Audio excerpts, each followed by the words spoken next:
യുക്തിവാദം എന്നൊക്കെ പറയുന്നത് ഒരു മഹത്തരമായ പ്രസ്ഥാനമാണല്ലോ. യുക്തിവാദം ഒരു ചെറിയ പ്രസ്ഥാനമല്ല. യുക്തിവാദം വാസ്തവത്തിൽ പഴച്ചു പോയവരാണെങ്കിൽ കൂടിയും വിവരവും വിദ്യാഭ്യാസവും ബുദ്ധിയും ഒക്കെ ഉള്ളവർക്ക് മാത്രം വഴങ്ങുന്ന ഒരു കലയാണ് യുക്തിവാദം. ഇന്ന് ആ സാധനങ്ങളും ആ നിലവാരത്തിലുള്ള ആളുകളൊന്നും ഇല്ല. ഇപ്പൊ ഇവിടെ ലിബറലുകൾ അല്ലെങ്കിൽ നമ്മൾ ഈ പറയുന്ന യുക്തിവാദം എന്നൊന്നും പറയുന്നൊരു വിഷയം വാസ്തവത്തിൽ കേരളത്തിൽ ഇല്ല എന്നുള്ളതാണ് വാസ്തവം. കേരളത്തിൽ നിലവിൽ യുക്തിവാദമൊന്നുമില്ല. യുക്തിവാദം എന്ന് പറയുന്ന ചരിത്രത്തിലുള്ള റാഷണലിസം അല്ലെങ്കിൽ പഴയകാലത്തുണ്ടായിരുന്ന ദഹരീയത്തിൻ്റെ ഒക്കെ ഭാഗമായി വരുന്ന സോഫസ്ഥായിയത്തിൻ്റെ ലാദിരിയത്തോ ഇന്ത്യത്തോ ഇനാദിയത്തോ അതൊന്നും കേരളത്തിലില്ല. ലോകത്തും ഒരുപക്ഷെ ഇന്ന് ആ പറയുന്ന പഴയ തരത്തിലുള്ള റാഷണലിസം ഒന്നും നിലനിൽക്കുന്നില്ല. ആലോചിച്ച് നോക്കൂ, മഹാനായ ഹുജ്ജത്തുൽ ഇസ്ലാം അബൂ ഹാമിദ് അൽ ഗസാലി റഹിമഹുല്ലാ, സഅദുദ്ദീൻ തഫ്താസാനി റഹിമഹുല്ലാ, ഷരീഫുൽ ജുർജാനി റഹിമഹുല്ലാ, ഇമാം അബൂ ഹനീഫ റഹിമഹുല്ലാ, അവരുടെയൊക്കെ കാലഘട്ടത്തിൽ അവർ അഭിമുഖീകരിച്ച ആളുകളായിരുന്നു വാസ്തവത്തിൽ യുക്തിവാദികൾ, ഐഡിയലിസ്റ്റുകൾ, ആശയവാദികൾ. അവരൊക്കെ വലിയ വലിയ കനപ്പെട്ട ഗ്രന്ഥങ്ങൾ എഴുതിയ വലിയ പണ്ഡിതന്മാരായിരുന്നു. പ്ലാറ്റോ വലിയ പണ്ഡിതനാണ്, ഗാലൻ, പ്യൂക്യുറസ്, അരിസ്റ്റോട്ടിൽ, ഇവരൊക്കെ വലിയ പണ്ഡിതന്മാരാണ്. കനപ്പെട്ട ഗ്രന്ഥങ്ങൾ എഴുതിയ അറിവിന്റെ വിഷയത്തിൽ നാം ബഹുമാനിക്കേണ്ട മഹാപണ്ഡിതന്മാരാണ് അവരെല്ലാം. പക്ഷെ അവർക്കൊന്നും തൗഹീദ് കിട്ടിയില്ല, ഹിദായത്ത് കിട്ടിയില്ല. അവരുടെ ബുദ്ധി ആത്യന്തികമായി സത്യം കണ്ടെത്തുന്നതിൽ പഴച്ചു പോവുകയായിരുന്നു. പക്ഷേ വൈജ്ഞാനികമായ സംഭാവന എന്നുള്ള നിലയിൽ, ബുദ്ധിയുള്ള മനുഷ്യന്മാർ എന്നുള്ള നിലയിൽ പോളോ കൊയ്ലോ, അദ്ദേഹം ഒരു മുസ്ലിം അല്ല, നമ്മൾ അംഗീകരിക്കുന്നു, ആദരിക്കുന്നു. എന്തുകൊണ്ട്? അദ്ദേഹം വലിയ ഭാവനാവിഷ്കാരമുള്ള സാഹിത്യകാരനാണ്. ഈയിടെ മരണപ്പെട്ടു പോയ MT വാസുദേവൻ നായർ, അദ്ദേഹം ഒരു മുസൽമാനല്ല, നമ്മൾ ആദരിക്കുന്നു. എന്തുകൊണ്ട്? അദ്ദേഹം ഭാവന സമ്പന്നനായ ഒരു എഴുത്തുകാരനാണ്. കാളിദാസൻ മുസ്ലിം അല്ല, പക്ഷെ നമ്മൾ അദ്ദേഹത്തിന്റെ കാഴ്ചപ്പാടുകൾ, അദ്ദേഹത്തിന്റെ ദാർശനികതയെ, ശ്രീനാരായണ ഗുരു അദ്ദേഹത്തിന്റെ ദാർശനികതയെ, അനി ബസന്റിനെ, അങ്ങനെ ധാരാളം ചരിത്രത്തിൽ ജീവിച്ചു പോയ, ഒരു പക്ഷേ അവരെല്ലാം പല അർത്ഥങ്ങളിൽ ഇസ്ലാമിനെ വിമർശിച്ചവർ കൂടിയാണ്. അങ്ങനെയുള്ള നിലവാരത്തിലേക്കുള്ള ആളുകൾ കേരളത്തിലുള്ള ലോകത്തും ഇന്നില്ല. ഞാനിത് പറയുന്നതിൻ്റെ ഒരു താല്പര്യം, ഇസ്ലാമിനെ എതിർക്കുന്നവരെ അന്ധമായി എതിർക്കുക എന്നുള്ളൊരു സ്റ്റാൻഡ് ഉലമാഇന്റെ സ്റ്റാൻഡായിരുന്നില്ല. ഇസ്ലാമിനെ എതിർക്കുന്നവരെ എല്ലാം കാടടച്ചെതിർക്കുക എന്നുള്ളതല്ല, അതിനെ സംവാദാത്മകമായി സമീപിക്കുക എന്നുള്ളതാണ്. മോശം പദങ്ങളിലൂടെ അവരെ അഭിസംബോധന ചെയ്യുക എന്നുള്ളതല്ല. എല്ലാവർക്കും ഇസ്ലാം നൽകാൻ അല്ലാഹ് തന്നെ കരുതിയില്ലല്ലോ, പിന്നെ നമ്മൾ എന്തിനാണ് ഇത്ര വിഷണ്ണിക്കുന്നത്? വലൗ ശിഅനാ ലഅതൈനാ കുല്ല നഫ്സിൻ ഹുദാഹാ വലാകിൻ ഹഖൽ ഖൗലു മിന്നീ ലഅംലഅന്ന ജഹന്നമ മിനൽ ജിന്നത്തി വന്നാസി അജ്മഈൻ. നബി സല്ലല്ലാഹു അലൈഹി വസല്ലമയോട് അല്ലാഹു പറയുകയാണ്, വലൗ ശിഅനാ ലഅതൈനാ കുല്ല നഫ്സിൻ ഹുദാഹാ, നമ്മൾ കരുതിയിരുന്നെങ്കിൽ എല്ലാവർക്കും നാം സന്മാർഗം നൽകുമായിരുന്നു. ഇംതിനായിന്റെ ലവാണ്, പക്ഷെ കരുതിയിട്ടില്ല. ലാക്കിൻ ഹക്കൽ ഖൗലു മിന്നി, എൻ്റെ വക്കൽ നിന്നൊരു മാറാത്ത തീരുമാനം, വെട്ടൊന്ന് കഷ്ണം രണ്ട്, ഞങ്ങളുടെ നാട്ടിലെ ഭാഷയിൽ ഇനി മാറില്ലത്, ഖണ്ഡിതമായൊരു തീരുമാനം ഉണ്ടായിരിക്കുന്നു. എന്താണ് തീരുമാനം? ലഅംലഅന്ന ജഹന്നമ മിനൽ ജിന്നത്തി വന്നാസി അജ്മഈൻ. പിന്നെ അത് അല്ലാഹുവിന്റെ കാര്യമാണ്, നമ്മളതിൽ ഇടപെടുന്നില്ല. ആരൊക്കെയാണ് നരകത്തിൽ, ആരൊക്കെയാണ് സ്വർഗത്തിൽ, ഇതൊക്കെയാണ് നമ്മുടെ നാട്ടിൽ നടക്കുന്ന വലിയ തർക്കം. അതൊക്കെ അള്ളാഹുവിന്റെ ഡിപ്പാർട്ട്മെന്റ് ആണ്. മുഅ്മിനീങ്ങളായി മരിച്ച ആളുകൾ സ്വർഗത്തിൽ, അമുഅ്മിനീങ്ങളായി മരണപ്പെട്ട ആളുകൾക്ക് സ്വർഗ്ഗമില്ല. ആരൊക്കെയാണ് മുഅ്മിനീങ്ങൾ അറിയില്ല. മരണത്തിന്റെ വേളയിൽ ആരുടെയൊക്കെ ഈമാനാണ് ബാക്കിയായത് അറിയില്ല. ഇനി നാം അവിശ്വാസികൾ എന്ന് പറയുന്ന ആളുകൾക്ക് ആർക്കൊക്കെയാവാം മരണത്തിന്റെ സമയത്ത് ഈമാൻ കിട്ടിയത് അറിയില്ല. അതൊക്കെ അള്ളാഹുവിന്റെ കയ്യിലുള്ള കാര്യങ്ങളാണ്. പക്ഷേ അതേവരെയുള്ള നിരീശ്വരവാദികളിലും ഭൗതികവാദികളിലും യുക്തിവാദികളിലും ലിബറലുകളിലുമെല്ലാം പെട്ട, സംസാരിക്കാൻ പറ്റിയ, മാന്യതയുള്ള, വിവരമുള്ള, വിദ്യാഭ്യാസമുള്ള, സംവാദാത്മകതയുള്ള ആളുകളോടുള്ള നമ്മുടെ സമീപനം സംസാരിക്കുക എന്നുള്ളതാണ്. അവര് പറയുന്നത് കേൾക്കുകയും നമ്മൾ പറയുന്നത് കേൾപ്പിക്കുകയും ചെയ്യുക എന്നുള്ളതാണ്. പക്ഷെ അങ്ങനെ അതിനെ മാത്രം ക്രെഡിബിലിറ്റിയുള്ള, അതിനെ മാത്രം സ്റ്റഫ്നെസ് ഉള്ള നിരീശ്വരവാദികളോ യുക്തിവാദികളോ നിലവിൽ ഇവിടെ ഇല്ല. ഇവിടെ വാസ്തവത്തിലുള്ളത് സ്വതന്ത്ര ചിന്തയുടെ ഭാഗമായി വരുന്ന ചാവോയിസ്റ്റുകളാണ്, അരാജകത്വവാദികൾ. പ്രത്യേകിച്ചൊരു ഫ്രെയിമില്ല. അതാണ് ഒന്നാമത്തെ നാം അഭിമുഖീകരിക്കേണ്ടി വരുന്ന ഒരു പ്രശ്നം. ഇപ്പൊ പഴയ കാലത്ത് ഒന്നുകിൽ ആശയവാദികളും അല്ലെങ്കിൽ അനുഭവവാദികളുമായിരുന്നു പഴയ കാലത്തൊക്കെ ഉണ്ടായിരുന്നത്. അവർക്ക് അവരുടേതായ ഒരു മൻഹജുണ്ട്, അവരുടേതായ ഇസ്തിലാഹത്തുകളുണ്ട്. അനുഭവങ്ങളിലൂടെ അനുഭവപരമായ എംപരിക്കലായിട്ടുള്ള ഹിസ്സിയായ ദലീലുകളിലൂടെ സ്ഥിരപ്പെടുന്ന കാര്യങ്ങളെ മാത്രമേ അംഗീകരിക്കൂ എന്ന് പറയുന്ന ഒരു കൂട്ടർ. അവരോട് നമുക്ക് എളുപ്പമാണ് സംസാരിക്കാൻ. ഹിസ്സിയല്ലാത്ത, അനുഭവേദ്യമല്ലാത്ത ധാരാളം കാര്യങ്ങളുണ്ടല്ലോ.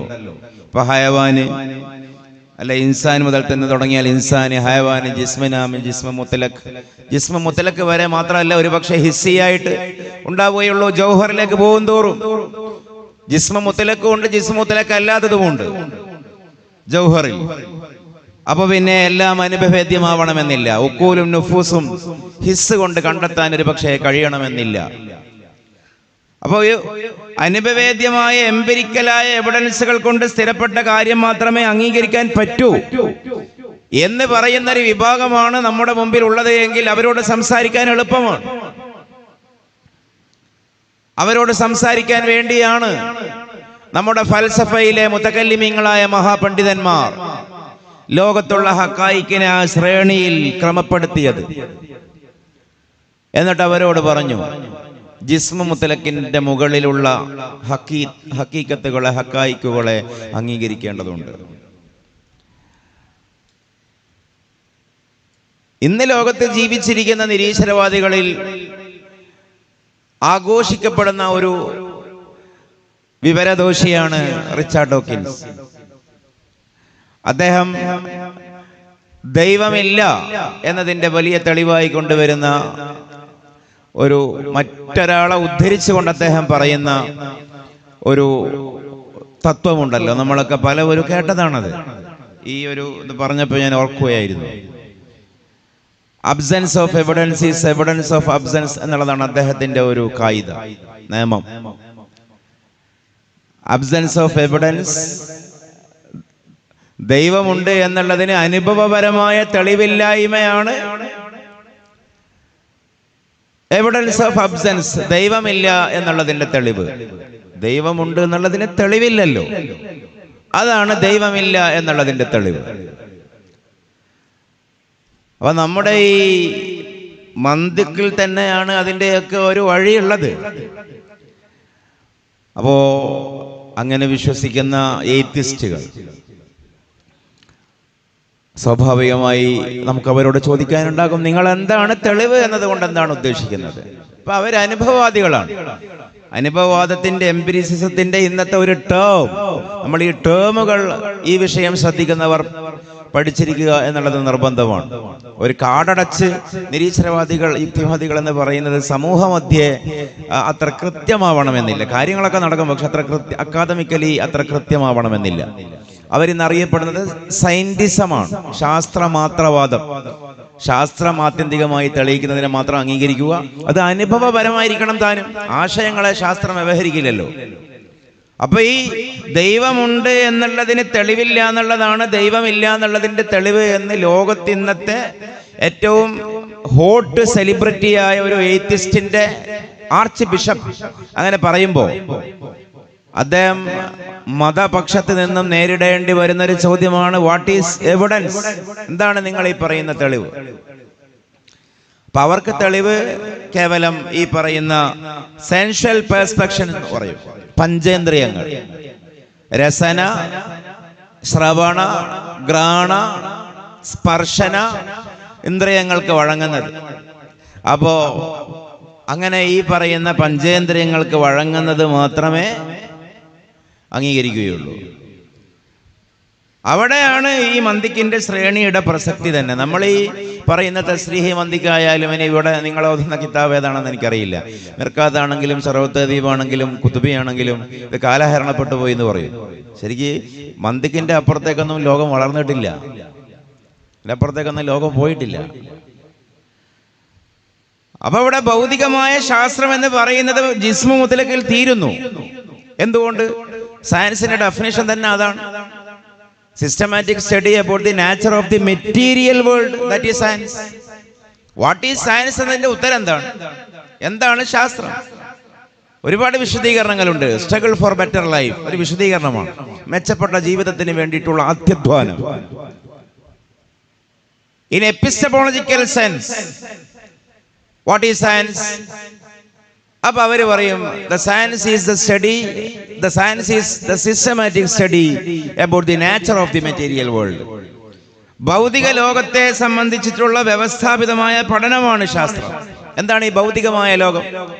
ഭൗതികത എന്ന് പറഞ്ഞാൽ ദ്രവ്യത്തിനാണ് ഭൗതിക വസ്തു എന്ന് പറയുക. എന്താണ് ഈ ദ്രവ്യം? എന്താണ് വസ്തു? നീളം, വീതി, ആഴം എന്ന് പറഞ്ഞാൽ 3 dimensions. ഇത് 3 ഉള്ളതാണ് ദ്രവ്യം. നീളം, വീതി, ആഴം ഇത് 3 ഉള്ളതിന് അറബിയിൽ നമ്മൾ എന്ത് പറഞ്ഞു? അൽ ഖാബിലു ലിൽ അബ്ആദി സലാസ. അതാണ് ദാലിക്കൽ ജിസ്മ. അപ്പൊ ജിസ്മ മുതലക്കിനെ സംബന്ധിച്ച് അല്ലെങ്കിൽ അൽ ആലമുൽ ജിസ്മാനിയെ സംബന്ധിച്ചുള്ള അതിന്റെ വെളിയിൽ പോകുന്ന ഒന്നിനെ കുറിച്ചും സയൻസ് പറയില്ല. സയൻസ് പറയില്ല എന്നുള്ളത് സയൻസിന്റെ ഒരു പോരായികയല്ല, സയൻസ് അത് പറയാനുള്ളതല്ല. ഇപ്പൊ നമ്മൾ സയൻസിനെ കുറ്റപ്പെടുത്തുന്ന ഒരു പ്രവണതയുണ്ട്, അതൊട്ടും ശരിയല്ല. സയൻസ് എന്ന് വികസിച്ച് ഇത്ര എത്തിയത് പാടനേകം പണ്ഡിതന്മാരുടെയും ഉലമായിന്റെയും മുസ്ലിം ഗവേഷകരുടെയും മുസ്ലിം ഭരണാധികാരികളുടെയും മുസ്ലിം പഠിതാക്കളുടെയും ഗവേഷകന്മാരുടെ ഒക്കെ സഹായത്തോടെയാണ്. സയൻസ് എല്ലാ ആളുകളുടേതുമാണ്, മനുഷ്യരുടേതാണ് സയൻസ്. നമ്മളതിനെ എതിർക്കുന്നില്ല. സയൻസിനൊരു പോരായികയുമില്ല, ഒരു പോരായികയും സയൻസിനില്ല. ആസ് എ സയൻസ് മിൻ ഹൈഥു ഇന്നഹു സയൻസുൻ, സയൻസിനൊരു പോരായ്മയില്ല. കാരണം പറക്കുന്നില്ല എന്നുള്ളത് തീവണ്ടിയുടെ ഒരു പോരായ്മയാണോ? അല്ലല്ലോ. കാരണം ലൈസ മിൻ ശഅനിഹി അൽ പറക്കൽ. തീവണ്ടിയെ ഡിസൈൻ ചെയ്ത ആരെങ്കിലും പറയുന്നുണ്ടോ തീവണ്ടി പറക്കുന്നു? റെയിൽ കൂടി പോവുക എന്നുള്ളതാണ് തീവണ്ടിയുടെ ഫീച്ചർ. അതുകൊണ്ട് തീവണ്ടി പറക്കുന്നില്ല എന്നുള്ളത് തീവണ്ടിക്ക് ഒരു പോരായ്മയല്ല. ഇനി ഫ്ലൈറ്റ് വെള്ളത്തിലൂടെ പുതിയ വാട്ടർ ലാൻഡിംഗ് ഒക്കെ വരുന്നുണ്ടല്ലേ. അപ്പൊ ഒന്നിനെന്താണോ ഫീച്ചർ അതിൽ അത് നിൽക്കുക എന്നുള്ളതാണ് അതിന്റെ ഒരു പെർഫെക്ഷൻ. എന്ന് പറഞ്ഞതുപോലെ അൽ ആലമുൽ ജിസ്മാനിയെ സംബന്ധിച്ച് പഠിക്കാനുള്ളതാണ് സയൻസ് എന്നിരിക്കെ സയൻസ് പോരാത്തതാണെന്നുള്ളതല്ല, അത് പഠിക്കാൻ സയൻസ് പര്യാപ്തമാണ്. ഇസ്ലാമിക് ഫിലോസഫി അല്ലെങ്കിൽ ഫൽസഫത്തുന എന്ന് പറഞ്ഞാൽ ഈ പറയുന്ന സയൻസും കുറച്ചധികവുമാണ്. Physics plus something else, that is metaphysics. ഫിസിക്സും മെറ്റാഫിസിക്സും, ഭൗതികതയും അതിഭൗതികതയും അല്ലെങ്കിൽ ഭൗതികതയും അഭൗതികതയും, ഇത് രണ്ടും കൂടി ചേരുന്നതാണ് ഇസ്ലാം എന്ന് പറയുന്നത്. അപ്പൊ നമ്മൾ പറയും, നിങ്ങൾ ഈ പറയുന്നത് പോലെ ആലമുൽ ജിസ്മാനിന്റെ ഉള്ളിലുള്ളത് മാത്രം തെളിവാക്കിയാൽ പോരാ, പഞ്ചേന്ദ്രിയങ്ങൾക്ക് വഴങ്ങാത്ത ധാരാളം കാര്യങ്ങളുണ്ട്. അതൊക്കെ കൂടുതൽ മെനക്കെട്ട് പറയേണ്ട കാര്യം കൂടിയില്ല. അതുകൊണ്ടാണ് നമ്മൾ അതിന്റെ മുകളിൽ ജിസ്മ മുത്തലക്കും ജിസ്മ മുത്തലക്ക അല്ലാത്തതും കൂടി ഉൾക്കൊള്ളുന്ന ജിസ്മനാലി മുകളിലോട്ട് പോകും തോറും അത് ആഴമാവുകയല്ലേ ചെയ്യുക. ജൗഹർ എന്ന് പറയുന്ന മറ്റൊന്നിനെ വെച്ചത്. എന്നിട്ട് അതിന്റെ ഉദാഹരണം തന്നെ നോക്കൂ, കൽ ഉഖൂലി വൻ നുഫൂസ്. അപ്പൊ ഈ പറയുന്ന മലക്കുകളായാലും ഇനി ഇലാഹിയാത്തിന്റെ ഭാഗമായി വരുന്ന കാര്യങ്ങളായാലും പരലോകം, റൂഹ്, ഇനി പുതിയ ആർഗ്യുമെന്റ് പ്രകാരം ഈ പറയുന്ന പല ഗോളാന്തര ജീവികളും ഒക്കെ ഈ പറയുന്ന ജിസ്മു മുത്തലക്കല്ലാത്ത ജീവികളാണ്, വസ്തുക്കളാണ്, ഹക്കീക്കത്തുകളാണ്. അപ്പോ ഞാനിതാണ് പറഞ്ഞത്, പഴയകാലത്തുണ്ടായിരുന്ന നിരീശ്വരവാദികളുടെയും യുക്തിവാദികളുടെയും 7 അയലത്ത് വെക്കാൻ പറ്റിയ ഒരു ജാതി ഇന്ന് ഭൂമിയിൽ ലഭ്യമല്ലെന്നിരിക്കെ പുതിയ കാലത്തുള്ള താന്തോന്നികളായി സംസാരിക്കുന്ന ആധുനിക കാലത്തെ അരാജകവാദികളായ സ്വാതന്ത്ര്യചിന്തകരെ യുക്തിവാദികൾ, നിരീശ്വരവാദികൾ എന്ന് പറഞ്ഞ് നമ്മൾ ബഹുമാനിക്കേണ്ടതില്ല എന്നുള്ളതാണ് ഞാൻ ആദ്യമേ പറഞ്ഞത്. ഇന്നിവിടെ നിരീശ്വരവാദികളോ യുക്തിവാദികളോ ഇല്ല എന്ന് പറഞ്ഞത് ഇവിടെ പ്രശ്നമില്ല എന്ന് കാണിക്കാനല്ല. നിരീശ്വരവാദം, യുക്തിവാദം എന്നൊക്കെ പറഞ്ഞാൽ കുറച്ച് അർത്ഥമുള്ള പ്രത്യയശാസ്ത്രങ്ങളാണ്. അവിടെയൊന്നും എത്താനുള്ള മെന ഇവർക്കില്ല. ഇവരെന്താ ചെയ്യുന്നത്? ഇവര് ചെയ്യുന്നത് പ്രത്യേകിച്ചൊരു ഫ്രെയിമില്ലാതെ തോന്നിയത് പറയുക എന്നുള്ളതാണ്. അങ്ങനെ ഒരു സിസ്റ്റം കൊണ്ട് മനുഷ്യ ജീവിതം സാധ്യമാണ്.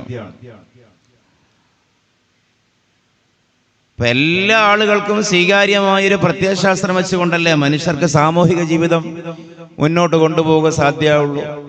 നിരീശ്വരവാദ അല്ല യുക്തിവാദ സ്വാതന്ത്ര്യ ഇന്ത്യയുടെ എല്ലാ ഭാഗത്തെയും മെൻഷൻ ചെയ്തു പോകലെന്നും ഈ ഒരു വേദിയിൽ ഒരുപക്ഷെ സാധിക്കുന്ന സംഗതിയല്ല. നമുക്ക് കുറച്ച് കാര്യം ഇങ്ങനെ പറഞ്ഞു പോകാം. സമൂഹത്തിന് മനസ്സിലാവുന്ന ഒരു നിലയിൽ നമ്മൾ ആലോചിച്ചാൽ, ഇപ്പൊ പ്രായോഗികമായ വിഷയങ്ങളെടുത്ത് ആലോചിച്ച് നോക്കൂ. ഇപ്പോ കഴിഞ്ഞ ആഴ്ചയൊക്കെ നമ്മുടെ നഴ്സിംഗ് കോളേജിലൊക്കെ വലിയ റാഗിങ്ങിന്റെ വിഷയമൊക്കെ ഉണ്ടായി. എക്സാമ്പിൾ, കാലിന്റെ അടി മുതൽ തലമുടി വരെ ഒക്കെ കോമ്പസ് കൊണ്ട് കുത്തി കുത്തി ഒരു മൃതപ്രായനാക്കി പ്രാണന് വേണ്ടി അലറുന്ന സീനൊക്കെ നമ്മൾ കണ്ടതാണ്.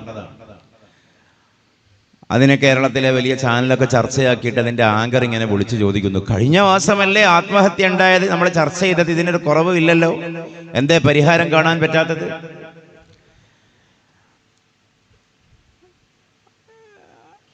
അത് തെറ്റാണ്. ആ കൃത്യം തെറ്റാണ് എന്ന് നിരീശ്വരത്വത്തിന്റെ സ്വതന്ത്ര ചിന്തയുടെ ഏത് മാനദണ്ഡം കൊണ്ടാണ് തെളിയിക്കാൻ പറ്റുക? അവിടെയാണ് ഇതിൻ്റെ ഒരു വിഷയമുള്ളത്. മൊറാലിറ്റിയുടെ പാരാമീറ്റർ എന്ന് പറയും, ധാർമ്മികതയുടെ മാനദണ്ഡം എന്ത്? ഇസ്ലാമും സ്വതന്ത്ര ചിന്തയും തമ്മിൽ വേർതിരിയുന്ന പ്രധാനപ്പെട്ട ഒരു വിഷയം. ഈ ദൈവാസ്തിക്കൊന്നും പൊതുസമൂഹം ഇപ്പൊ ചർച്ച ചെയ്യലില്ല.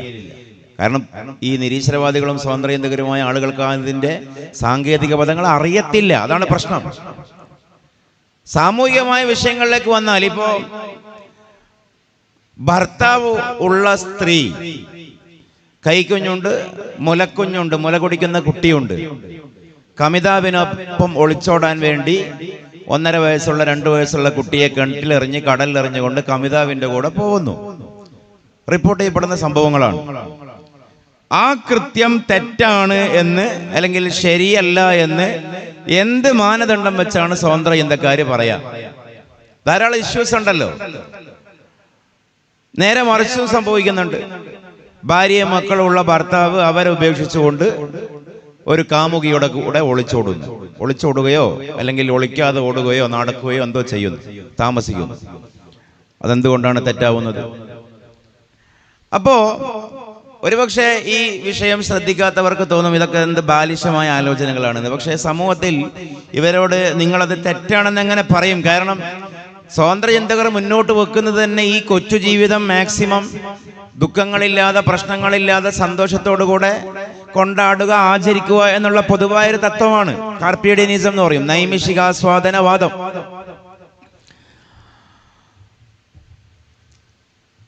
അപ്പൊ തെറ്റാവാൻ അവര് മുന്നോട്ട് വെക്കുന്ന കുറച്ച് ന്യായങ്ങളുണ്ട്. ഒന്ന്, ഹെഡോണിസം എന്ന് പറയും. നിരീശ്വരവാദികളും സ്വതന്ത്ര ചിന്തകരും ഒരു കാര്യം അഫ്ആലുൽ മുക്കല്ലഫ്, അത് ശരിയോ തെറ്റോ എന്ന് നിർണയിക്കുന്നതിന്റെ മാനദണ്ഡമായി മുന്നോട്ട് വെക്കുന്ന ആഗോളാടിസ്ഥാനത്തിൽ മുന്നോട്ട് വെക്കുന്ന ഒരു കാഴ്ചപ്പാടാണ് ഹെഡോണിസം. ഹെഡോണിസം എന്ന് പറഞ്ഞാൽ എന്താ? ഹെഡോണിസം എന്ന് പറഞ്ഞാൽ ഒരു കാര്യവും ആത്യന്തികമായി ശരിയോ തെറ്റോ ഒന്നുമല്ല, മറിച്ച് അതിന്റെ ഇമ്പാക്ട്, അതിന്റെ പരിണിതി, അല്ലെങ്കിൽ അതുണ്ടാക്കുന്ന ആഘാതം, അത് കൂടുതൽ സന്തോഷമാണ് ഉണ്ടാക്കുന്നത് എങ്കിൽ സ്വീകരിക്കപ്പെടേണ്ടതാണ്. കൂടുതൽ ദുഃഖമാണ് ഉണ്ടാക്കുന്നത് എങ്കിൽ അത് തിരസ്കരിക്കപ്പെടേണ്ടതാണ്. അതൊരു പൊതുവായ മാനദണ്ഡമായി അവർ മുന്നോട്ട് വെക്കുന്നു. എന്തിനു വേണ്ടി? മതധാർമ്മികതയെ തള്ളാൻ വേണ്ടി. ഇങ്ങനെ ഖുർആൻ നോക്കിയിട്ടോ ഹദീസ് നോക്കിയിട്ടോ ഫിഖ് നോക്കിയിട്ടോ ഒന്നുമല്ല ശരിയും തെറ്റും തീരുമാനിക്കേണ്ടത്, പുണ്യപ്രവൃത്തിയും പാപപ്രവൃത്തിയും തീരുമാനിക്കേണ്ടത്. അതേസമയം അത് ഉണ്ടാക്കുന്ന ഇമ്പാക്ട് കൂടുതൽ പ്ലഷർ ആണെങ്കിൽ ദാറ്റ് ഈസ് ആക്സെപ്റ്റബിൾ. വേറാസ് അതുണ്ടാക്കുന്നത് കൂടുതൽ പ്ലഷർ അല്ല, മറിച്ച് പെയിൻ ആണെങ്കിൽ, പാനിക് ആണെങ്കിൽ ദാറ്റ് ഈസ് റിജക്റ്റബിൾ. അതിനാണ് ഹെഡോണിസം എന്ന് പറയുന്നത്. അപ്പൊ ഒരു വിഷയം നമ്മുടെ മുമ്പിൽ പ്രാക്ടിക്കലി ഉണ്ടായി. എന്താ? ഒരു 10 പേർ ചേർന്ന് ഒരു സ്ത്രീയെ ബലാത്സംഗം ചെയ്യുന്നു എന്നിരിക്കട്ടെ. ആ കൃത്യം അതൊരു പാപമാണോ അതൊരു പുണ്യമാണോ? കാരണം 10 പേർക്ക് പ്ലഷർ, ഒരു സ്ത്രീക്ക്, ഒരു ഇരക്ക് പെയിൻ. ഹെഡോണിസം അനുസരിച്ചുകൊണ്ട് അതൊരു സോഷ്യൽ സിസ്റ്റമായി മാറുകയാണെങ്കിൽ ഈ 10 പേരുടെ ഹാപ്പിനെസ് ആണ് പരിഗണിക്കപ്പെടുക. ഒരു സ്ത്രീയുടെ ദുഃഖമല്ല, പ്രാണവേദനയല്ല. ഒരു മാനദണ്ഡം എന്ന് പറയുമ്പോൾ ഒരു ക്രൈറ്റീരിയ നമ്മുടെ ഭാഷയിൽ അത് ജാമിയും മാനിയും ആയിരിക്കണം. ജാമി മാത്രം ആയാൽ പോരാ, മാനിയും കൂടി ആവണം. മുത്തരിതും മുൻഅക്കിസുമാവണ്ടേ. അപ്പൊ ഇവിടെ ഹാപ്പിനെസിന്റെ ക്വാണ്ടിറ്റിയും സാഡ്നെസിന്റെ ക്വാണ്ടിറ്റിയും, അല്ലെങ്കിൽ പ്ലഷറിന്റെ ക്വാണ്ടിറ്റിയും പാനിക്കിന്റെ ക്വാണ്ടിറ്റിയും അളവ് നോക്കിയിട്ട്, അതിന്റെ കമ്മിയത്ത് നോക്കിയിട്ട്, കൂടുതൽ കിട്ടുന്നത് സന്തോഷമാണെങ്കിൽ അതിനെ സ്വീകരിക്കണം, എനിക്ക് കിട്ടുന്നത് ദുഃഖമാണെങ്കിൽ അതിനെ തള്ളണം എന്ന് പറയുന്ന മാനദണ്ഡം കൊണ്ട് സമൂഹത്തിന് മുന്നോട്ട് പോവുക സാധ്യമാണോ? ഒരു കൊട്ടേഷൻ സംഘം അല്ലെങ്കിൽ ഒരു മാഫിയ സംഘം ഒരു വണ്ടിയിൽ യാത്ര ചെയ്യുന്ന ആളുകളെ റോബറി, കവർച്ച ചെയ്യുകയാണ്. ആ പ്രശ്നം അവിടെ ഉണ്ടല്ലോ. ഒരു കക്ഷിക്ക് അല്ലെങ്കിൽ ഒരു ഫാമിലിക്ക് ദുഃഖം, ഒരു സമൂഹത്തിന് സന്തോഷം. അപ്പൊ അത് ഒരു കൂടുതൽ ചർച്ച ചെയ്യേണ്ട ഒരു വിഷയമല്ല. രണ്ടാമത്തെ അവരുടെ പൊതുവെ പറയാറുള്ള സംഗതി, ഈ പറയുന്ന ഹെഡോണിസം ഇപ്പോ അധികം ചർച്ച ചെയ്യുന്ന സംഗതിയല്ല. കൂടുതൽ പറയുന്നത് ഭരണഘടന ഉണ്ടല്ലോ എന്നുള്ളതാണ്. സാധാരണ നമ്മുടെ ഇടയിലൊക്കെ ഒരു കുട്ടി ഇസ്ലാം എന്ന് പുറത്തു പോവുകയാണെങ്കിൽ, ഞാൻ ഇനി ഏത്തിസ്റ്റ് ആണ് അല്ലെങ്കിൽ എക്സ് മുസ്ലിമാണ്, നിങ്ങളുടെ മതം എനിക്ക് വേണ്ട എന്നൊക്കെ പറഞ്ഞു പോവുകയാണെങ്കിൽ അവരൊക്കെ ഉന്നയിക്കുന്ന ഒരു ആർഗ്യുമെന്റ് ആണ്, ഈ നാട്ടിൽ മാനമര്യാദക്ക് ജീവിക്കാൻ ഭരണഘടനയുണ്ടല്ലോ, പിന്നെ എന്തിനാണ് ഈ പറയുന്നത് പോലെ ഒരു ഫിഖ്ഹും ചട്ടവും ചിട്ടയും ഒക്കെ? അതൊക്കെ നിങ്ങൾ പുരോഹിതന്മാർ, മൗലാനമാർ, ഉസ്താദന്മാർ ഉണ്ടാക്കുന്നതാണ്. അതിനാണ് ഇന്ന് കൂടുതൽ പൊതുമീഡിയയിലൊക്കെ വലിയ ഒരു അംഗീകാരമൊക്കെ കിട്ടുക. ഇസ്ലാമിന്റെ വ്യവസ്ഥാപിതമായ തത്വത്തെ ചോദ്യം ചെയ്യുന്ന, ഇസ്ലാമിന്റെ അകത്തുള്ള ഏതെങ്കിലും ഒരു കക്ഷിയെ കിട്ടിയാൽ ഇവിടെയുള്ള പൊതുമീഡിയക്കൊക്കെ എന്തൊരു ആവേശമാണ്. ഇത് കഴിഞ്ഞ ദിവസമൊക്കെ എന്തോ ഒരു വിവാദത്തിൽ ഒരു ഉസ്താദ് പെട്ടതിന് ശേഷം എല്ലാ മീഡിയയും ആ വിഷയം കുത്തിപ്പൊക്കുകയാണ്. വാസ്തവത്തിൽ ആ സഹോദരിയെ ആരാണ് മെന്റൽ ട്രോമയിൽ അകപ്പെടുത്തുന്നത്? ആലോചിച്ച് നോക്കൂ നിങ്ങൾ ആ വിഷയം ശ്രദ്ധിച്ചിട്ടുണ്ടെങ്കിൽ. എല്ലാ ചാനലും, കാരണം അദ്ദേഹം ഒരു തലയെക്കെട്ട് കെട്ടിയ ഉസ്താദായിപ്പോയി, വേറെ പ്രശ്നമൊന്നുമില്ല. അദ്ദേഹം പറഞ്ഞ ആ ആർഗ്യുമെന്റിലെ ആ ആ പറഞ്ഞ വിഷയത്തിലെ ആ ശൈലിയോടൊരു പക്ഷേ നമുക്കൊന്നും യോജിപ്പുണ്ടാവണമെന്നില്ല. ആ പേരും കാര്യവും പറയണ്ടായിരുന്നു.